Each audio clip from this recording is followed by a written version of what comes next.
नमस्कार। यहां हम समझते हैं आंकड़ों के पीछे की असली कहानी। और आज हम बात करने वाले हैं भारत और नीदरलैंड्स के बीच हुए T20 वर्ल्ड कप के एक जबरदस्त मुकाबले की। 17, बस 17 रन। यही वो नंबर है जो इस पूरे मैच की कहानी बयां करता है। सिर्फ 17 रनों का फासला था एक आसान जीत और एक बहुत बड़े उलटफेर के बीच।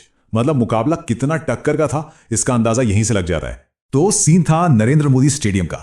एक तरफ थी पावर हाउस टीम इंडिया और दूसरी तरफ नीदरलैंड्स। इसे सब एक डेविड वर्सेस गोलायत मैच की तरह देख रहे थे। खैर, भारत ने टॉस जीता और फैसला किया कि वो पहले बैटिंग करके एक बड़ा स्कोर बनाएंगे। अब T20 क्रिकेट में ये एक बहुत कॉमन स्ट्रैटेजी है ना। पहले बैटिंग करो, बोर्ड पर एक पहाड़ जैसा स्कोर टांग दो और फिर दूसरी टीम पर प्रेशर डालो। यही सोच थी यहां भी। अच्छा, तो अब जरा इंडिया की इनिंग्स पे गौर करते हैं। इसकी शुरुआत थोड़ी लड़खड़ाई हुई थी, लेकिन बाद में जो रफ्तार पकड़ी वो देखने लायक थी। ये देखिए, कहानी साफ है। एक के बाद एक शुरुआती विकेट जल्दी जल्दी गिर गए। टीम इंडिया पर जबरदस्त प्रेशर आ गया था और यहीं से पारी को फिर से संभालने का मुश्किल काम शुरू हुआ। शुरुआत में पार्टनरशिप्स तो बनी, लेकिन वो धीमी थीं।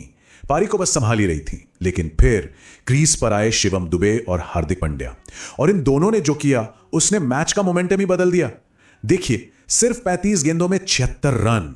ये थी वो पार्टनरशिप जिसने असल में गेम को पलट कर रख दिया। और इस पार्टनरशिप के हीरो कौन थे? शिवम दुबे। 66 रन की क्या शानदार पारी खेली उन्होंने। और ये 66 रन आए कैसे?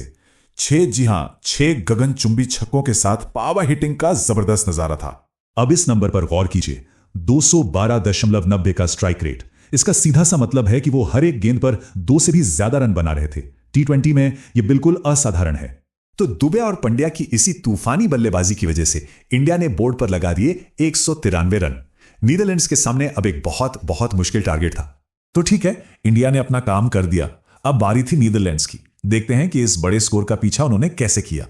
और यहीं पर कहानी का पहला ट्विस्ट आया। ये देखिए, पावर प्ले का कंपैरिजन। इंडिया ने पहले 6 ओवरों में बनाए थे 51 रन, जबकि नीदरलैंड्स सिर्फ 36 रन ही बना सका। मतलब चेज की शुरुआत से ही वो रिक्वायर्ड रन रेट से काफी पीछे हो गए थे। लेकिन ऐसा नहीं था कि उन्होंने हार मान ली। बिल्कुल नहीं। धीमी शुरुआत के बाद भी नीदरलैंड्स के कई बल्लेबाजों ने हिम्मत दिखाई और तेजी से रन बनाकर अपनी टीम को मैच में बनाए रखा। तो मैच अब एक दिलचस्प मोड़ पर था। सवाल यह था कि इंडिया की तरफ से कौन होगा वो गेंदबाज जो इस लड़ाई को खत्म करेगा और मैच को अपनी मुट्ठी में करेगा।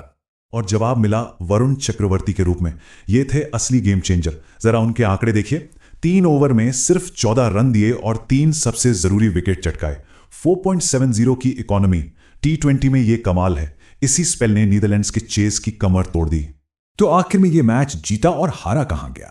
क्या सिर्फ वरुण चक्रवर्ती की गेंदबाजी ही वजह थी? चलिए इस पूरे मैच का निचोड़ देखते हैं। दोनों तरफ से जो खास परफॉर्मेंस रही उन पर एक नजर डालते हैं। इंडिया की तरफ से 3 बड़े गेम चेंजर्स थे। पहला, शिवम दुबे की वो 31 गेंदों में 66 रनों की विस्फोटक पारी। दूसरा, दुबे और पंड्या की वो 76 रनों की मैच पलटने वाली पार्टनरशिप। और तीसरा, वरुण चक्रवर्ती के वो 3 अहम विकेट जिन्होंने सिर्फ 14 रन दिए। और नीदरलैंड्स की भी तारीफ करनी होगी। उन्होंने लड़ाई लड़ी। बास डी लीडे ने टॉप स्कोर बनाया। कई बल्लेबाजों का स्ट्राइक रेट बहुत अच्छा था और वो 176 तक पहुंचे भी। गेंदबाजी में आर्यन दत्त ने भी शानदार प्रदर्शन किया, तो उन्होंने भी जबरदस्त टक्कर दी।